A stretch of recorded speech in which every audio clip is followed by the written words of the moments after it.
Hi, this is Bobby Brown, and welcome to another fucking podcast. You kids with your loud music and your Dan Fogelberg, your Zima, hula hoops, and Pac-Man video games, don't you see?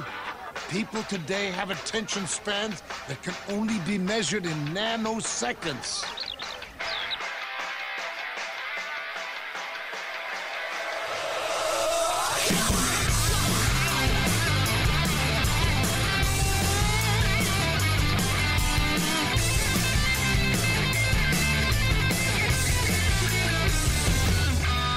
Hello, Hollywood. Hello, world. And hello, my loyal minions. It is good to see you, and it's always good to be seen. Izzy Presley here for another rousing edition of another effin' podcast. Coming off a big week with Big John. Thank you to Stevie Rachelle and the boys over at Metal Sludge for throwing that story up on their front page. Very, very cool of them. Such a great interview. Such great feedback that I've been getting from that interview. Thank you to everybody. I think you'll notice, too, that I started this last night. I decided to, because I was on the free plan on Spreaker, and I was only delegated 10 hours worth of material. So that would mean when I put up a new show, I'd have to take back an old one, and same goes with Under the Covers. So I chomped on the bit and signed up for $5 a month. So that gives me 100 hours. So what I'm doing now is I'm taking old shows and putting them up every Monday if they're good.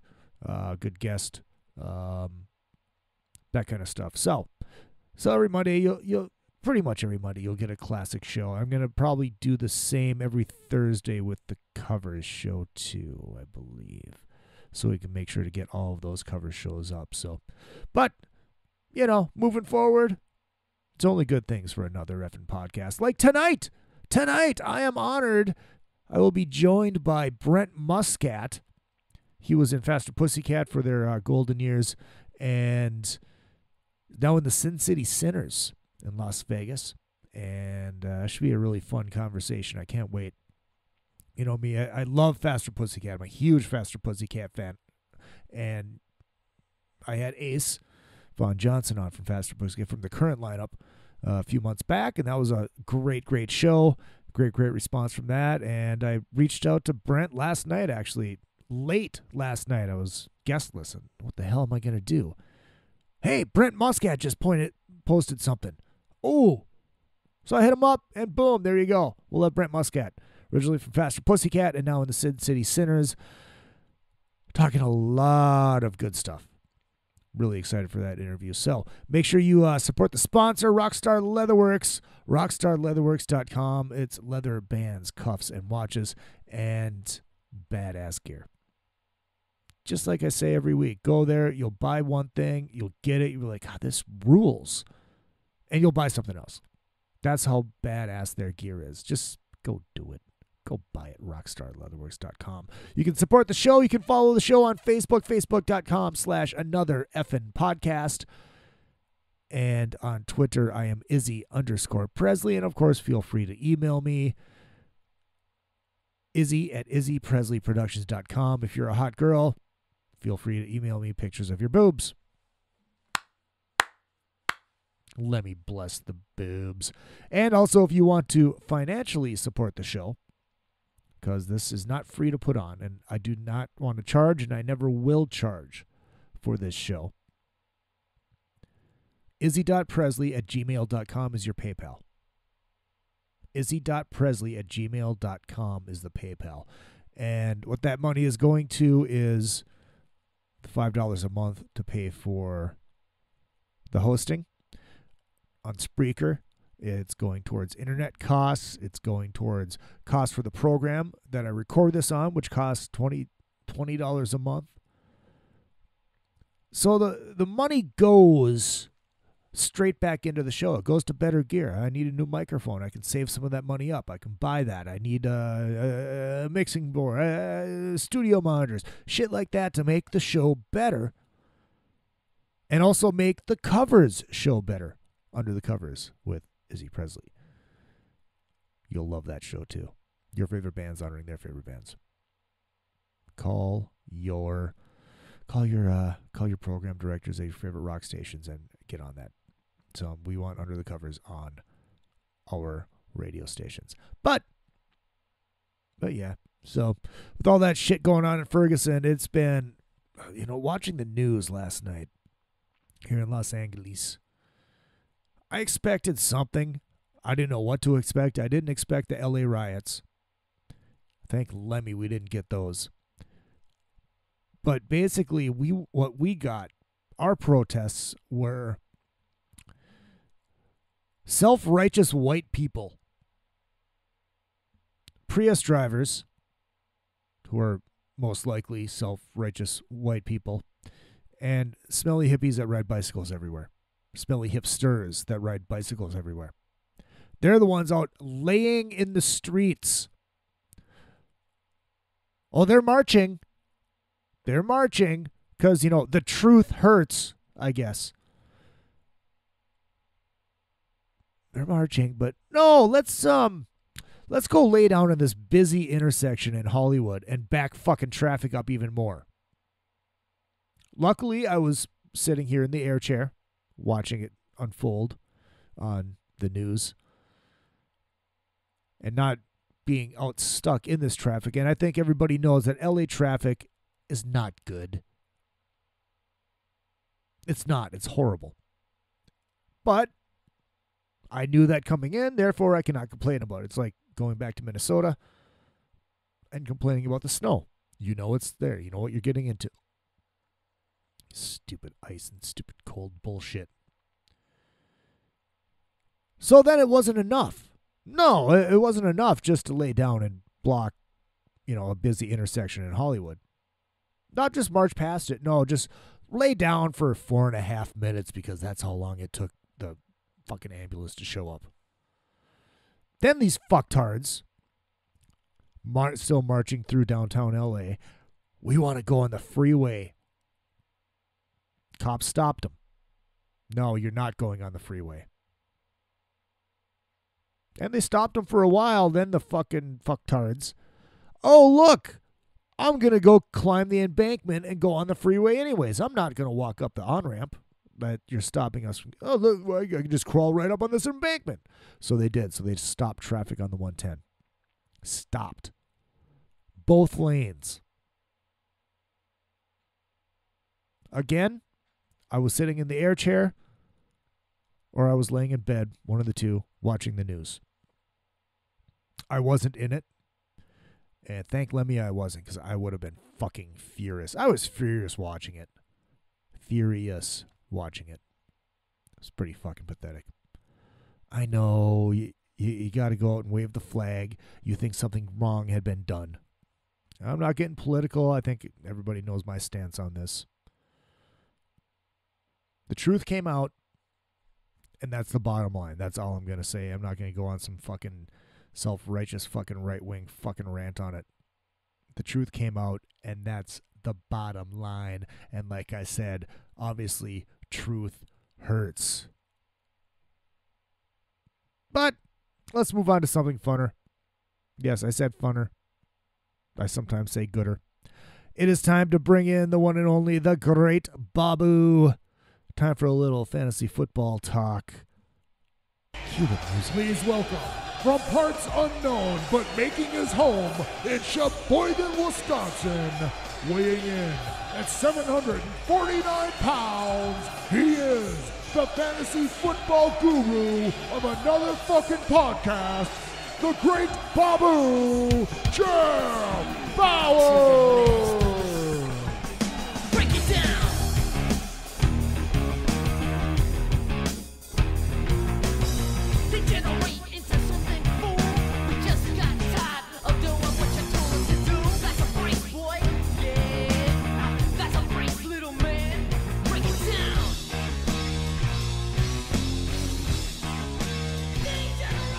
All right, folks. And I think we all know what that means. It is time to head to Wisconsin in the middle of what he likes to call Pubeville. The Great Bobboo. Bauer, where are you, buddy? I'm here. How are you doing? Dude, I'm good. I'm good. How was the remnants of Packer week? Well, you know what's funny is I didn't have a lot of people that I know around here giving me crap about the Vikings game because the Vikings almost beat the Packers, Yeah, they the did. so-called unbeatable Packers, with a rookie quarterback and a left tackle who doesn't know who to play, obviously. I mean, what is the deal with Matt Khalil? I mean, he was a third overall pick. He's horrible. Yeah, I think he says he's hurt. He hasn't been healthy since his rookie season. This rookie year, he was pretty good. Yeah, he was decent. He leads the league in sacks allowed. So, I mean, he had like 3 or 4 penalties that just killed us on drives. Yeah, absolutely. Hey, look at the And bright the way side. the Vikings offense is set up, you can't get put in holes like that right now. Oh, no, absolutely not. But look at the bright side. They covered the spread. They did. But I'm liking what I see out of Anthony Barr. I'm liking what I see out of Bridgewater. The Vikings are going to be a good team the next couple of years. I was a little hesitant on the Zimmer coaching pick, but he's turned the defense around quick. Yeah, that defense really does look good. And you could tell Aaron Rodgers was a little peeved playing the Vikings because they were throwing him off his game. Mm-hmm. Xavier Rhodes was manning up on Jordy Nelson and doing well. Jordy.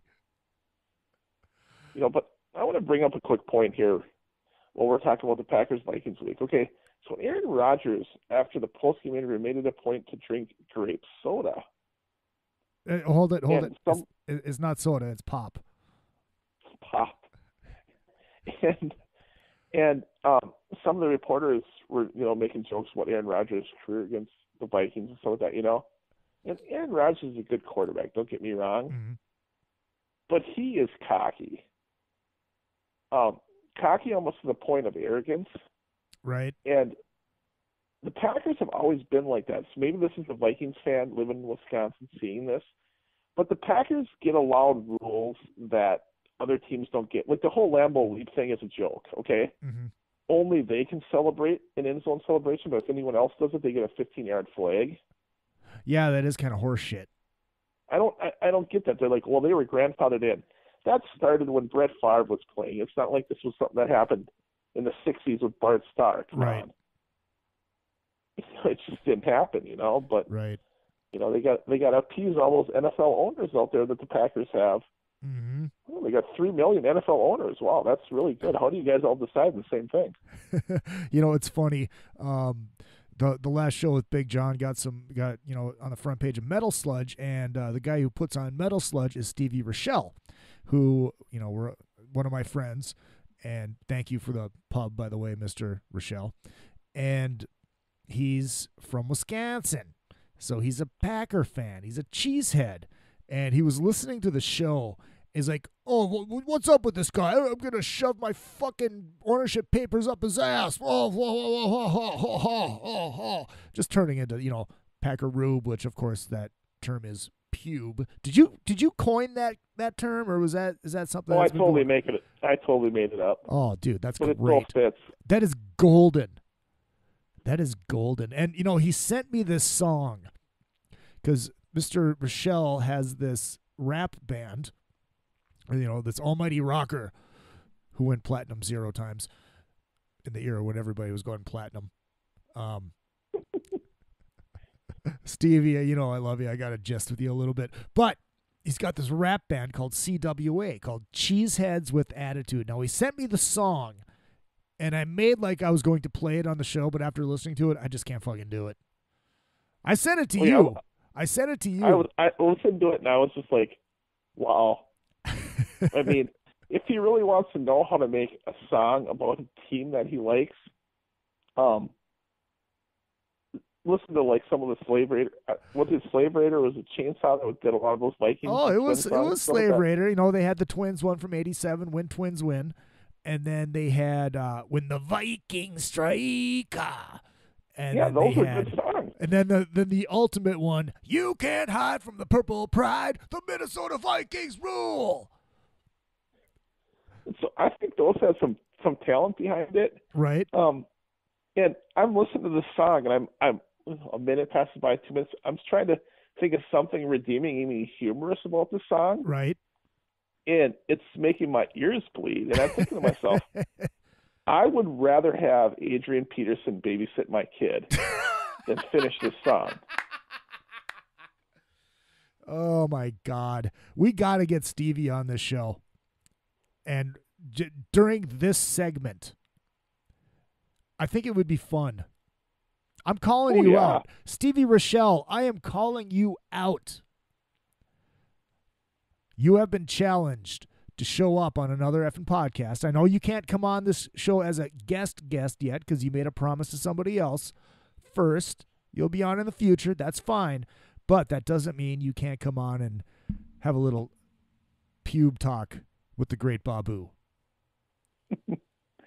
I'm interested to see how big of a fan he's going to be after this week. Because they almost lost to the Vikings? Oh, they played New England this week. Oh, that's that's going to be an right. easy game for them. That's right. So you're not predicting an upset because it wouldn't be an upset.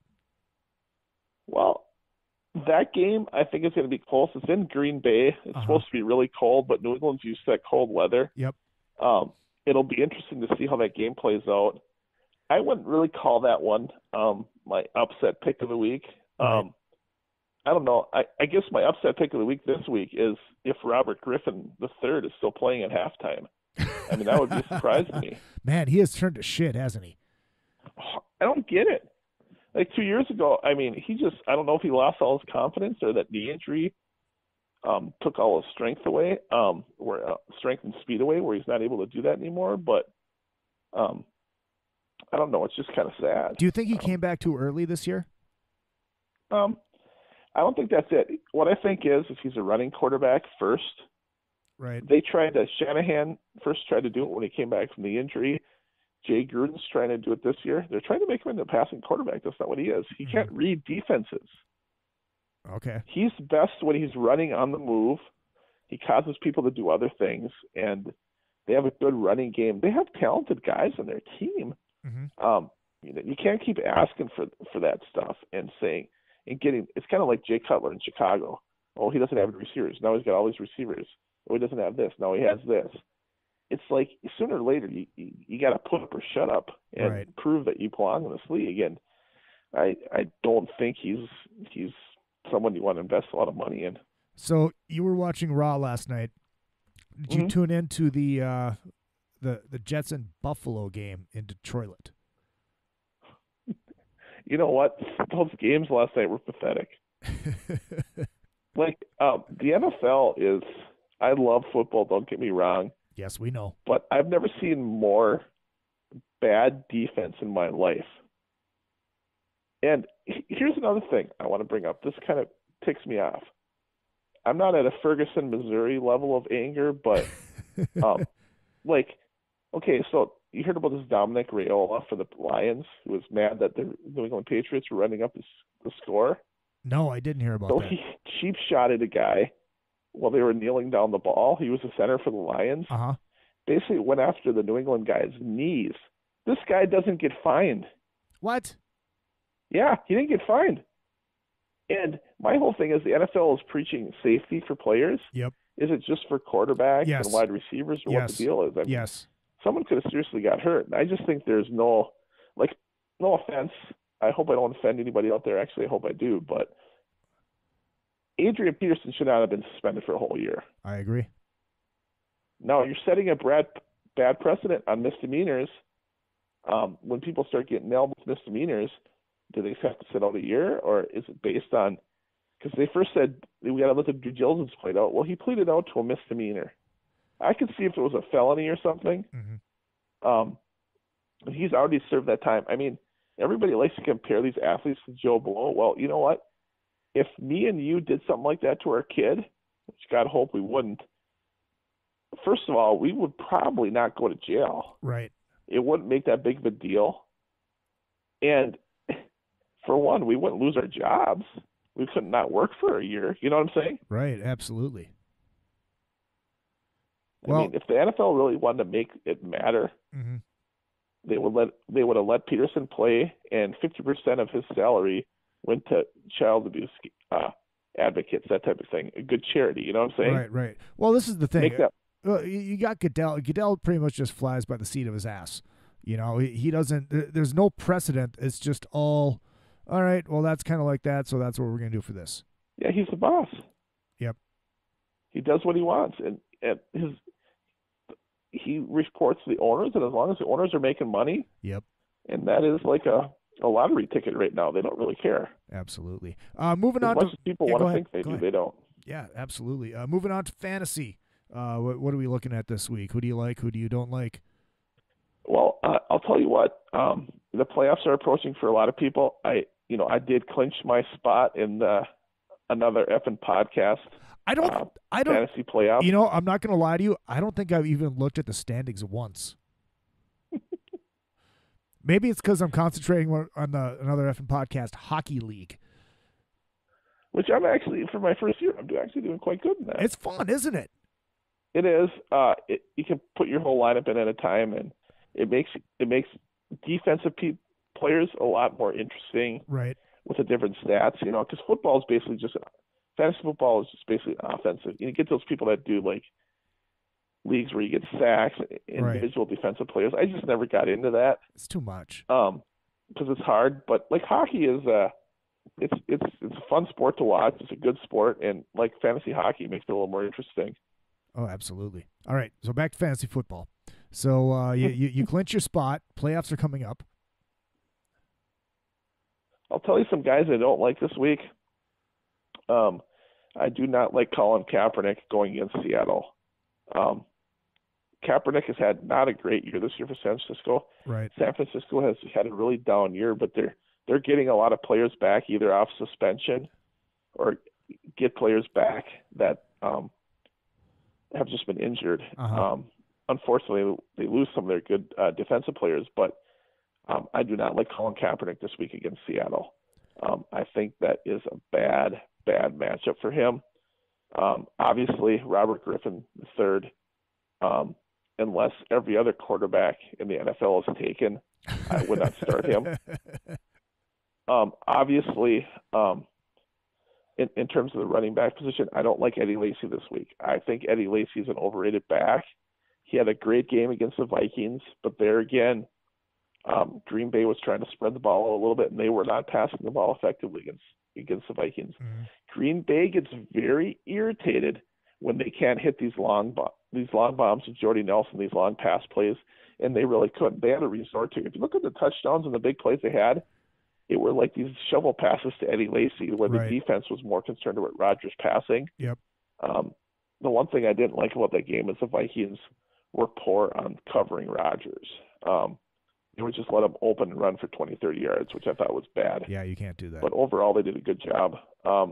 One of the guys I like is C.J. Anderson from Denver.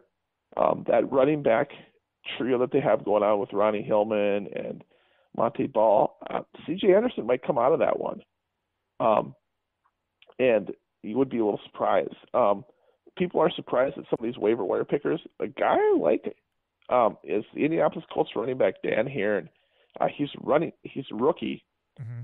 and he played about half the snaps last week, splitting it with Trent Richardson. He had a lot more yards than Trent Richardson did. He's better out of the backfield.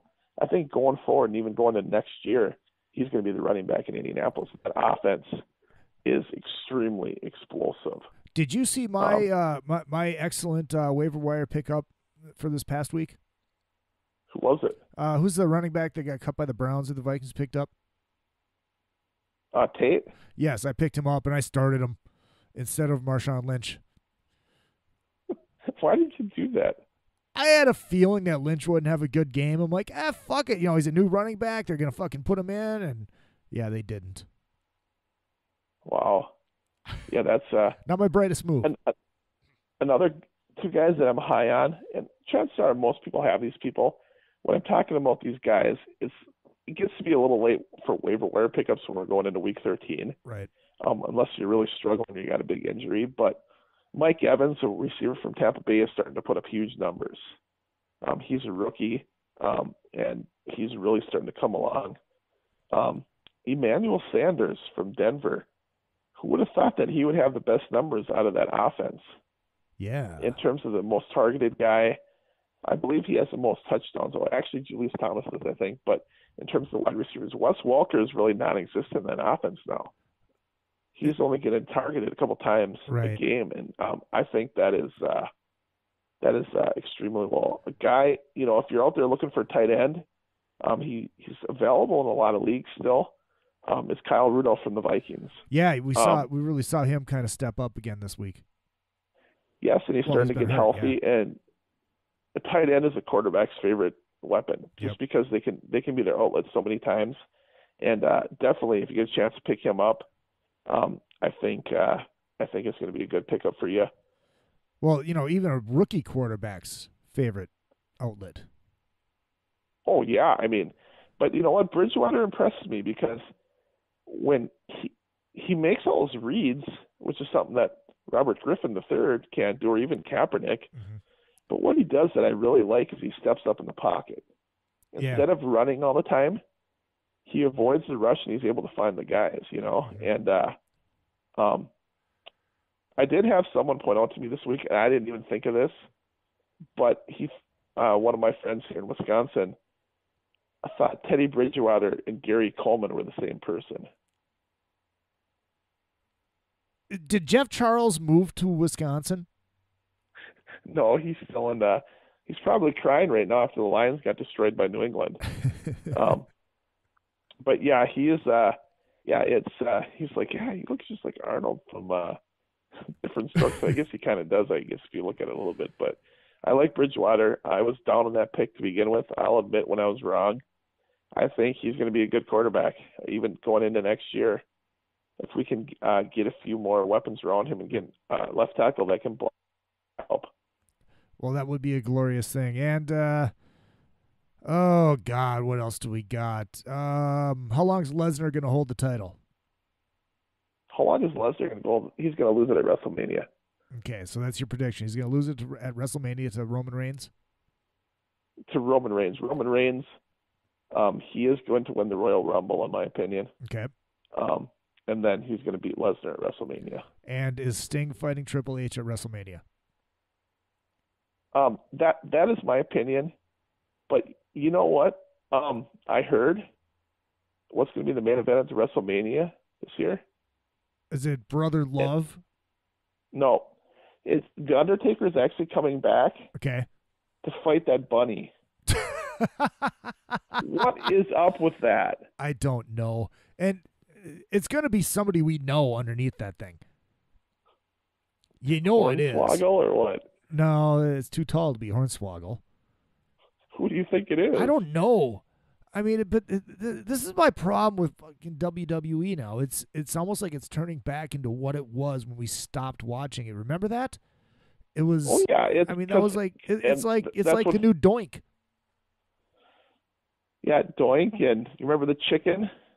Oh yeah, when they had that big surprise. Yep. And there's no competition, so they can do whatever they want to do. But the fact of the matter is, the WWE network is hemorrhaging money right now. Vince McMahon is losing money hand over fist right now, and they have to. You're going to see some.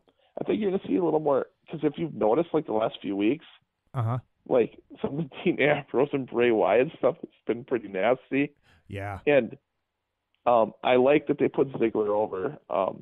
Ambrose, I think, is doing a good job there. I hate that they broke up the Wyatt. Oh my God, I can't stand that. But you know what, though? Eric Rowan and Luke Harper are actually pretty decent workers. No, they are, but it's like it's seeing him without those two, and then seeing like Rowan out there alone. It's just, it doesn't have that same effect. You know what I mean? See, I think Bray Wyatt is popular enough and with fans. Like, he's not really a villain. Right. No matter what he does, people seem to like him. Yep.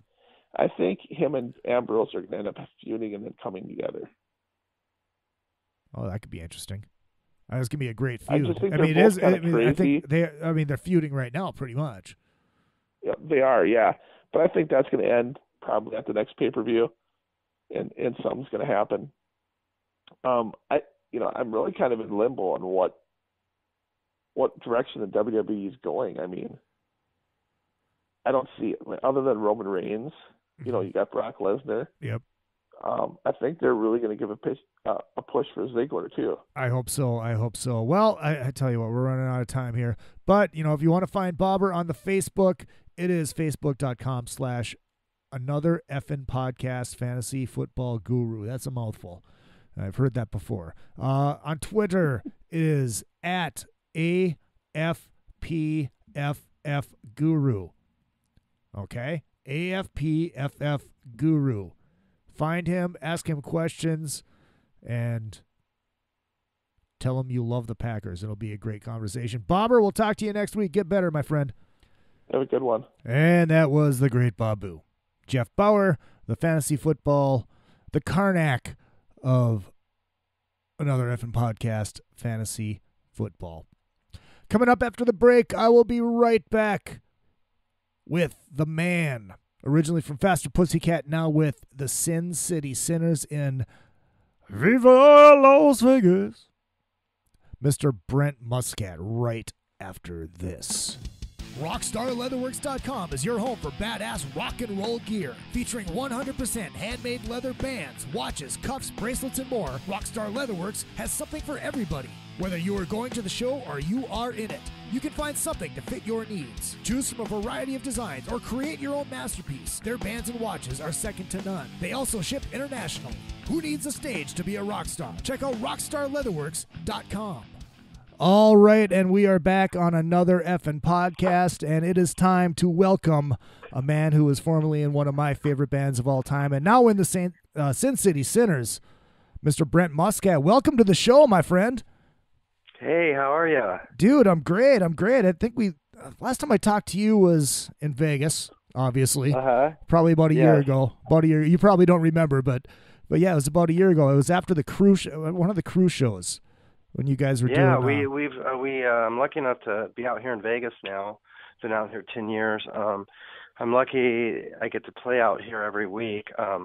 After touring, you know, most of my adult life with Faster Pussycat, and then I even did a stint with LA Guns for a few years. It's nice to be able to be local and stick around home, you know what I mean, and play in Vegas. Absolutely. Do you miss the road at all? To tell you the truth, not really. You know, okay. I appreciate being able to like rock out at night, and then being able to go home and sleep in my own bed at night. You know. Yeah, that's always a beautiful thing. What was it that drew you to Vegas? Well, I grew up in LA, and I played out there, and you know, LA was great in the '80s and even maybe even late '80s. But right around the 90s, the scene just kind of died there. Right. And it's never came back, I don't think. You know, I mean, there's still bands there and stuff, but it never has really recovered. And I was just tired of, the music scene there just was so dead, and I just kind of wanted something new, you know, the traffic and the price of living there. Yep. And don't get me wrong, I mean, I grew up in LA, and LA's my home. I have a lot of family there, but I just wanted something new, and I really thought that like Vegas had a lot of opportunities, and I thought maybe I could go somewhere new and have a lot of new opportunities for new things.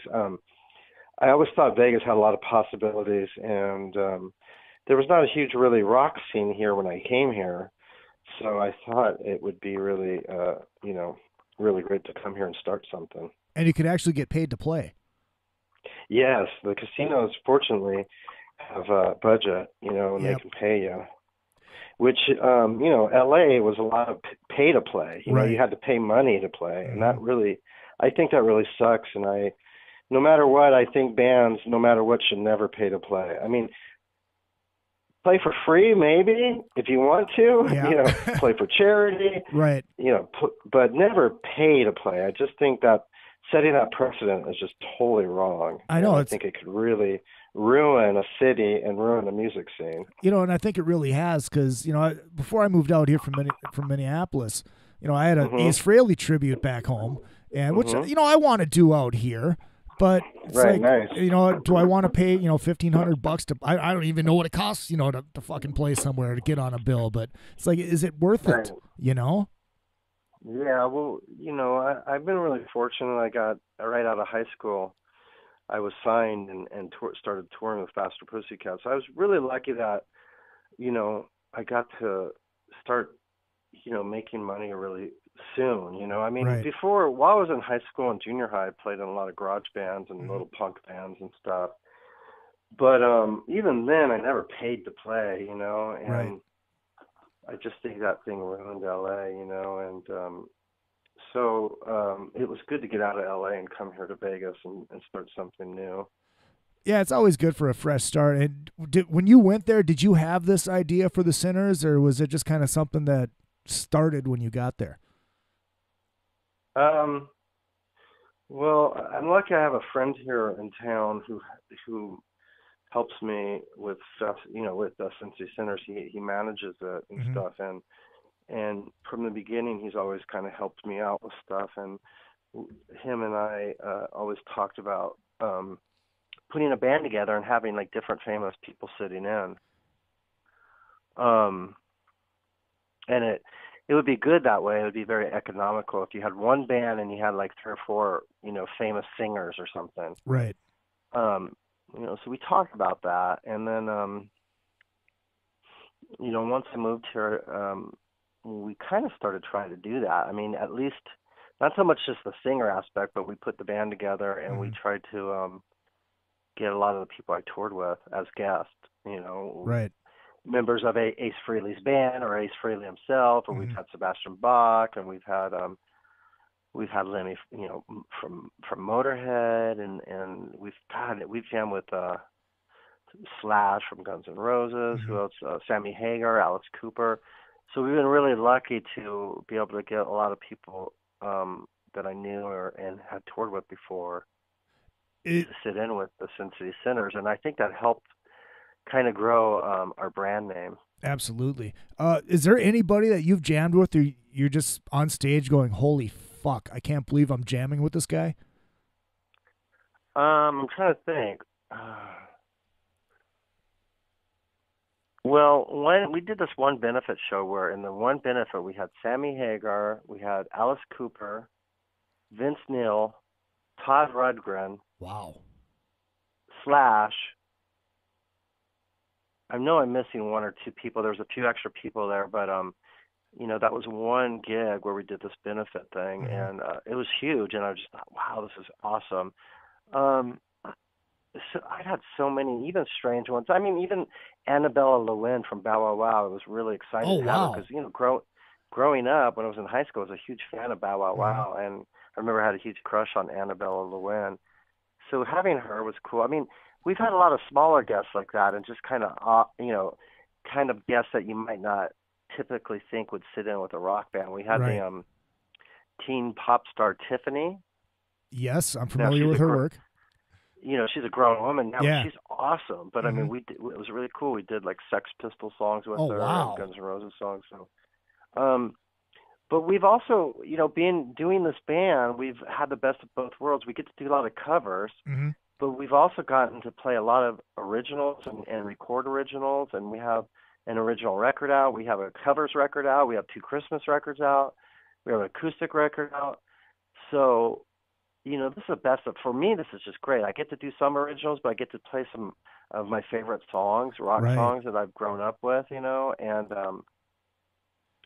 as well, we've had all these cool, really famous guests then. And I suppose, so I didn't, you know. And I suppose now that Scotty's jamming with you guys have to play Kiss songs. Well, yeah, Scotty from LA Guns is playing with us now, and you know, it's been really nice to have him, and he's definitely brought like a really cool chemistry to the band, and but yeah, we've just played the Kiss residency. We played after, you know, in the same casino as them. They'd get done playing, and right across the hall there's a club called Vinyl, and we played their after show parties. So we learned like God, I learned like 31 Kiss songs or something crazy. We all had to learn it. It was a lot of work, but a lot of fun at the same time. Oh, absolutely, and that's good to know for next time I come to LA, so I can come up and play Ace Frehley songs. Oh yeah, definitely. And we just had Todd Howarth of the Ace Frehley band out as a guest like maybe a week or two ago. Mm-hmm. So that was really cool. I got to actually see Ace a few months back. I did a fantasy camp where Ace Frehley was there, and I was one of the instructors, Okay, or the camp counselors, and I mm-hmm. had a whole group of people I taught Kiss songs to, and that was really cool. Oh, I can just imagine. The one that really stands out to me, which I saw, which actually it made me really happy, is when I saw that Taime went up and sang with you guys, and I know he recorded with you too, and I know there was Mm-hmm. a rift, and I don't want to talk about the rift. That's all bad. It's all old news and shit. But what?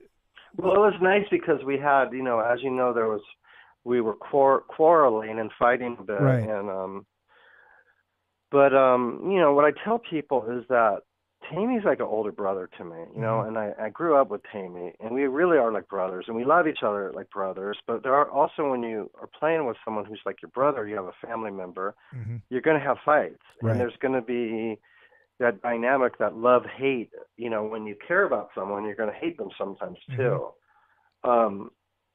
So there was a lot of that, and there was a lot of stuff where, I was seeing him doing the wrong things and not happy, and then I did my own version of Faster Pussycat, and he Right. was not happy. So there was some fighting. Mm-hmm. But after it got settled, I think he realized, hey, Brent's, no matter what happens or fighting, we're still kind of brothers, Right. and life's too short to hold on to anger, or so we basically kind of patched up stuff, forgave each other, and moved on. And he's Mm-hmm. jammed now with Cincy Sinners. Taime's probably sat in with us 2 or 3 times at least, maybe more. Mm-hmm. Taime also recorded on our Christmas record, and he recorded on our covers record. Maybe he didn't do the Christmas record. I think he did our covers record. Okay. He sang Sin City. We did a cover of Sin City by AC/DC. Well, that's cool, and that's why I wanted to ask about it. It's like I guess my question was going to be is like, did it feel good to finally, to reconnect and put it all behind you? Yeah, it was like, it wasn't long. Like, there was hurt feelings on both sides, and like I said, once you get over that and time passes, you just kind of like, like I said, life's too short, Right. for at least for me anyway, to Mm-hmm. hold on to anger and to hold resentments, and it's just not healthy. Mm-hmm. And it felt really good for us to come back together and hug and, hey, I love you, brother, and Mm-hmm. and I think we both got what we wanted. I gave up all my part of Faster Pussycat, but it was that time. It was time for me to let it go. Right. You know what I mean? And in letting that go and giving it all over to him, there was a lot of freedom. You know what I mean by letting it go? Because Right. in some ways, when you're playing in that band, you're kind of bound by chains that you got to play certain songs, you got to do certain things, and now by giving it up, it was a lot of freedom to be able to do something new. Right. And I could never have done Cincy Sinners if I was holding on to Faster Pussycat, Mm-hmm. Oh, absolutely. If you had to sum up, go ahead. Oh, so anyway, in the long run, it was good. I gave it to him. He was happy. He got he got total control. Mm-hmm. He didn't have to share, so he was. I think he was happy, and I was happy, and like I said, I've been able to rock out in Vegas for the last, I guess it's going on 8 years now. Mm-hmm. Well, I got to know Taime a little bit on the Monsters cruises, and we got some mutual friends here in LA, so I've seen him around. He seems like he's a cool dude. He seems like a really super nice guy. Yeah, well, everybody has, everybody has different sides of their personality. Oh, absolutely. Everybody, depending when you get someone, if Right. you catch them in a bad mood, if you're the thing is that if you're a fan of someone and you go up and meet someone, like say you're a big, huge fan of like, somebody, and if you go up and meet them when it's like their off day or a bad day for them, it could be devastating for the fan. And then, you could go, that guy's an asshole. Right. But, maybe they just had a bad day or they woke up on the wrong side of the bed, Right. and maybe on another day they might be nicer, But, so like I said, Taime's definitely can be cool. He's got a great side to him. I think he's got a great heart. I think there's times like anybody, he could probably get him on a bad day when he's probably not in a great mood. And there's too much Jack Daniels involved or something. Like yeah, that. And so depending on, like I said, what depending on what day of the week it is, and Right. I guess that goes for me too, But it goes for anybody. If you had to sum up your time in Pussycat in one word, what would that word be? Fun. I think that would be the best. I think,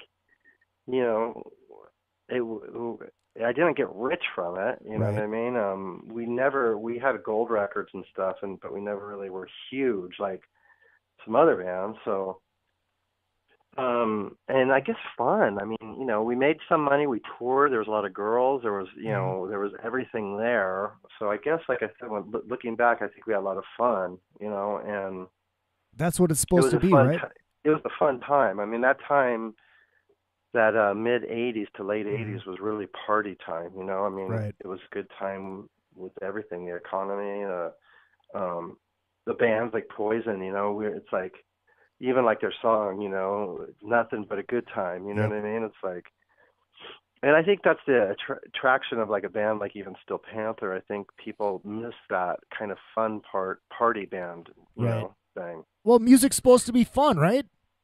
Yeah, well, I mean, I guess there's times when you want to hear sad music, I guess, but in the most part, I think it's nice for people to escape, what's happening, out there, the realities of life, the harsh realities of life. Sometimes it's nice to escape it in the music.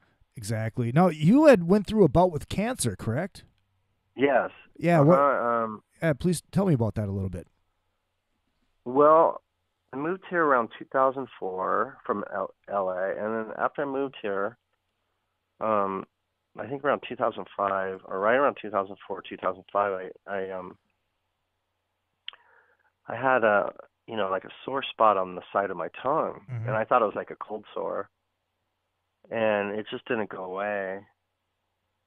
And about after like a week or two, it kind of started hurting and bothering me, and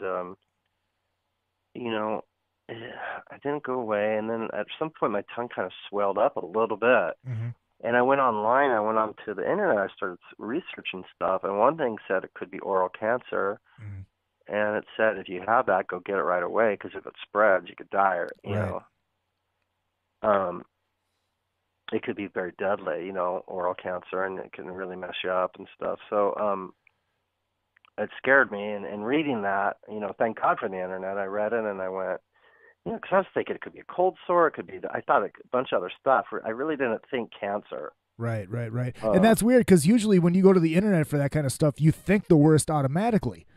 But this time it was. And then I started, the great thing about the internet is you could type in oral cancer on the tongue, and you could type it in, you could click images, and you could kind of see what it looks like. And I stuck out my tongue, and I'm looking at it, and it didn't look quite as bad as the pictures I saw on the internet, of course, but it was a little bit like a whitish sore, and I'm like, and then I looked at people, and I went, holy shit, scared the shit out of me, because it looked similar. Right. Like I said, it wasn't as bad as the pictures I was looking at, but it looked close enough where I go, oh shit, I went to the doctor. I went to like a quick care 24-hour place, and then they basically said, we're going to refer you to a surgeon, like an ear, nose, and throat doctor, and a surgeon, and have them check it out. And I went to this guy, and he took a little biopsy, and he goes, it could be cancer, I don't know. He goes, we'll send it out and check it out, come back in 3 days. So I came back in 3 days, and he, I'm in the office, or in the office, sitting there, and he comes in, he goes, well, I got bad news, it's cancer. And I almost fainted. Mm-hmm. I felt like I was going to pass out. I was really scared, and then he just said, he goes, "It's not good, and we want to get it out." And I said, "Yeah, let's get it out right away. I don't, I've had it that I know of for at least a month, probably, and I want to get it out of my body." So I went and did the surgery, and since then, after the surgery, they took off part of my tongue. And he basically said, he goes, "Oh, you're not going to ever be able to sing again, and you're going to have to go to speech therapy." And but I sing now, and I talk, pretty close to how I used to. Right. But it took a few months of practicing and going online and practicing tongue twisters and stuff, because for a month I couldn't talk at all, and then after a few months I was talking, but I was talking with a heavy lisp, like this, and so it was difficult. So for about 6-7 months of just practicing tongue twisters and stuff, I was able to start talking normal. So you were lucky, and you caught it before it spread. Yeah, and I've been lucky, and. Is that what got you involved? Because I know you did a thing, a charity thing for, there was a children's cancer thing, correct? Yes. Yeah, we do St. Baldrick's almost every year, I think, which is a children's cancer thing. I shaved my head for that. Yeah. And, but yeah, I mean, after cancer, it put a lot of things in perspective, meaning it was time to give up Faster Pussycat eventually. I wanted to do a band for the right reasons, Right. and I wanted to do something fun, and I didn't want to really care about the money. I just wanted to do things for the right reasons. And,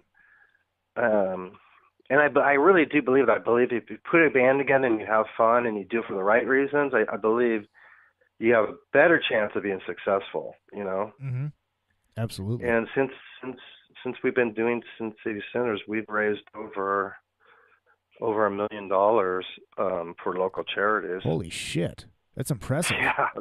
Wow. I mean, I wish I could make that much for myself, but with all the stuff we've done and been involved with, we've helped raise over $1 million for local charities. So it's absolutely amazing. I'm really proud of that. And so no matter whatever happens, I can, if it all ended tomorrow, I can say I did that, and that was a big deal, Mm-hmm. Absolutely. And if they want to find the Sinners online, how can they find you? iTunes would be the best way. Okay. I think they could go to the website, thesincitysinners.com, and see tour dates or whatever. But download our stuff on iTunes, or you could go to, people listen to Spotify now. Yep. And we're on Spotify if they want to listen to it and listen to our music. Christmas time's coming. I really recommend the Christmas CDs. Yes. They're really kick-ass, I think. You know what I mean? Mm-hmm. And so I recommend those. But everything we've done, I've been really proud of. But like I said, I really think the last few things we done. So Christmas 2, and we did a really cool covers CD called Dive Our Days Revisited, which I need to get a hold of, because I do have a cover show that I do also called Under the Covers with Izzy Presley. So I need to get myself. Oh, cool! You're gonna love that. Like I said, Taime did a song on that, and God, we had so many cool people play on that record. I mean, I can't remember. George Lynch did a song on there, and Gilby Clarke from Guns N' Roses did a song, and gosh, we had legendary punk rocker Cheetah Chrome from the Dead Boys. Oh wow! Played on a song. We got all kinds of people on there. It's really great. I can't remember what fucking song it was. I remember I was watching you guys, and you said this song is on the record, and God, I want to say it was Aaliyah or something like that. Yeah, Aaliyah's on our first record. Oh, there you go. That's what it is. Our very first record. Yep. That's called Exile on Fremont Street. Yes. And so, that record is mostly originals. And then we have an acoustic record. So we got like 5 CDs out. We did the all original, we did acoustic one, we did a covers one, and we did 2 Christmas CDs. And I think we're going to go in again, and we got a couple new songs. And I think we're going to go in soon and record those as well. Very cool. You know what song goes very well with Aaliyah? What's that? Thunder Island. Remember that tune? Who's that by? Jay Ferguson, that do-do-do-do, do-do-do. I'll have to check that out. Do-do-do-do-do-do. When you hear it, you'll be like, oh my God. It was a 70s power pop song. Oh, cool. I'll have to check that out. It's just badass. And if they want to find you online, you got Twitter? Brent Muscat. Okay. Brent Muscat. I have a fan page on Facebook, and I also have my personal page. So people they could follow me on there. They could go. They could add me. The Sin City Sinners are also on there. My band's on there. So please come and like that page on Facebook. I don't do Twitter much. I like doing Instagram. Aha. So I'm on Instagram. So if people can come follow me out, Brent Preston Muscat. Preston is my middle name. Preston. Brent Brent. Preston Preston and Muscat Muscat. If you search that, you'll find me on there. So yeah, I do Instagram. I do Twitter rarely. You know, I tried it. I've always tried it, but I never could really get into it. But I do Facebook, and like I said, we're on there, and we're also on Reverb Nation. If people want to go listen to some of our stuff for free, they can go to Reverb Nation and then type in Sin City Sinners, and they'll find us on there as well. And if you're going to Vegas, there's a good chance they're playing. Oh yeah, we play right now every Friday at South Point Casino. Okay. And South Point Casino, we play in the showroom there and go on around 10:30, and it's usually $5 to get in. Sometimes it's free, but the drinks are cheap. It's pretty fun. People have a really good time there. If they come, or if anybody comes out, come up and say hi to me, We come out and we meet everybody out after the show too. We have CDs and T-shirts. We always come out there and hang out by our merchandise booth and stuff and sign stuff for people and meet people. As well you should. Brent, dude, this is an absolute blast and absolute honor because, like I said, Pussycat is always one of my favorite bands. And you're actually now the second member I've had on the show. I had awesome. I had your replacement, Ace Von Johnson. Oh, nice. Yeah, he's a really great guy. I like dude, he's great. He's one of my friends. And he's a cool good dude. Very good dude and a great guitar player. And like I said, this is an absolute honor. And I might be up there this month if my paycheck works out right. Definitely come say hi, will you? I will. And we're gonna jam a fucking Kiss song. That's just all there is to it. Okay, sounds good. All right. Brent Muscat from the Sin City Sinners. You also know him from Pussycat, Faster Pussycat that is, and LA Guns. But he's been in Las Vegas for 10 years and doing the Sin City Sinners. So if you are in Vegas, make sure you go see them. You will absolutely enjoy the show. Covers, originals. It's just a hoot of a time, and you never know, as you can tell from that interview, who in the hell is going to go up and play with them. I am out of time for this week. I might have another guitar player on next week that he mentioned in this interview at some point. Just waiting on confirmation of that. I will let you know. Don't forget the sponsor, rockstarleatherworks.com. Leather bands, watches, and cuffs. Amazing, amazing, badass gear. If you want to find the show, Facebook.com/another effing podcast. You can find me on Twitter at Izzy_Presley. And I'm on Instagram too. You can see my food pics because I'm fat and I really enjoy food. Email the show, Izzy at IzzyPresleyProductions.com. Check out the website, IzzyPresleyProductions.com. And don't forget, please support the show. The PayPal is izzy.presley@gmail.com. I will see you next week, hopefully with another fucking guitar player. It has been another effing podcast. It is a production of Izzy Presley Productions. Don't forget to check out, you're on Spreaker right now, or you're on iTunes. Follow, subscribe, leave feedback, tell me how great I am. I love that. And I will see you next week. I will. Don't forget, I do love you all.